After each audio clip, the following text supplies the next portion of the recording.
Multiple intelligence theory is a powerful tool that can unlock a more holistic approach to our understanding of ourselves.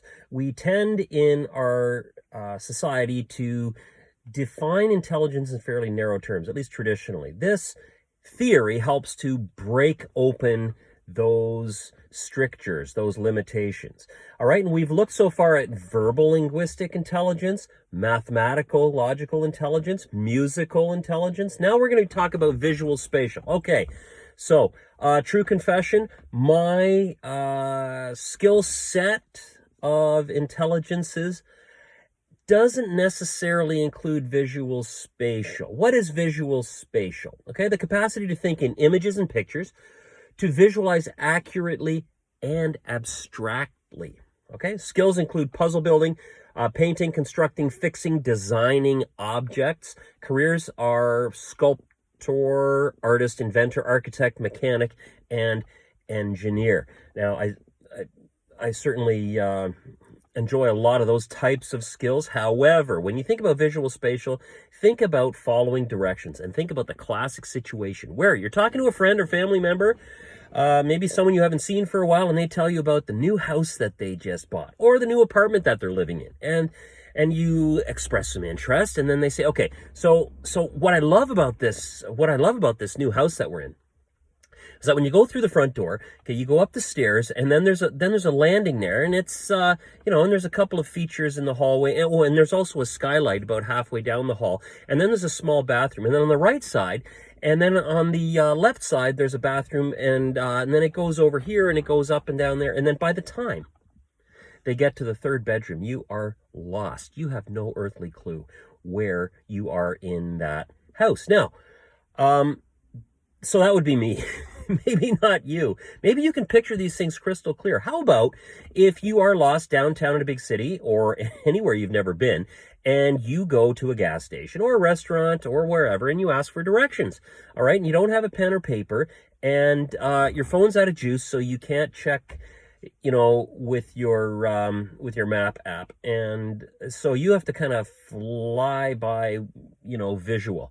And they say, okay, so what you got to do is you got to go through the first two lights, and then you're going to come to a one-way road. You can't turn left, but right there's construction. So actually go past that, and then at your third light, turn left, and just go behind the food land, and then you'll see a red brick building, and it's right behind that. That's where the bridge is, and you turn left. And how does your brain work? You might be that kind of person who's got incredible visual spatial intelligence. It's like you're good to go all day long. And you can picture that. And I've noticed, I know people like that. Okay. So my wife is one of those wonderful people who can just picture these things. And that's why she tends to be the navigator in the car. If we don't have, our map app. So bottom line is, some of us get this and some of us don't. Some of us have certain aspects of this. Maybe we're really good at building puzzles, but we can't follow directions in terms of getting to a destination. Okay, so we've got bits and pieces of these. And it's interesting how we all are wired differently. Now, do you have a growth mindset? In other words, if you are strong visual spatially in terms of your intelligences, if that's really, high on your list, and one of the interesting things about being really strong in some of these intelligences, in this one, as much as any other, is that you really wonder why other people can't follow directions as well as you. And that's always the blind spot with the strengths that we have. Okay, so if you are visual spatially intelligent, fantastic. Keep up with that strength and keep helping people around you who struggle with that. But more importantly, look at some of these other ones. Consider these other ones that we've talked about. All right, and see how you can build on those strengths. Why? What's the point of always building on these? Well, remember, we're doing this purposely, okay?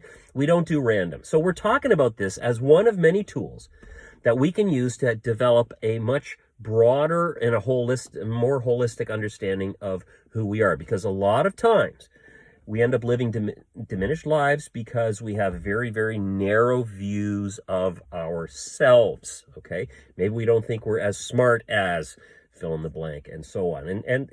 These limiting beliefs can really eventually affect the trajectory of our lives. You know that to be true. This is a universal. So stay tuned for the next intelligence coming soon.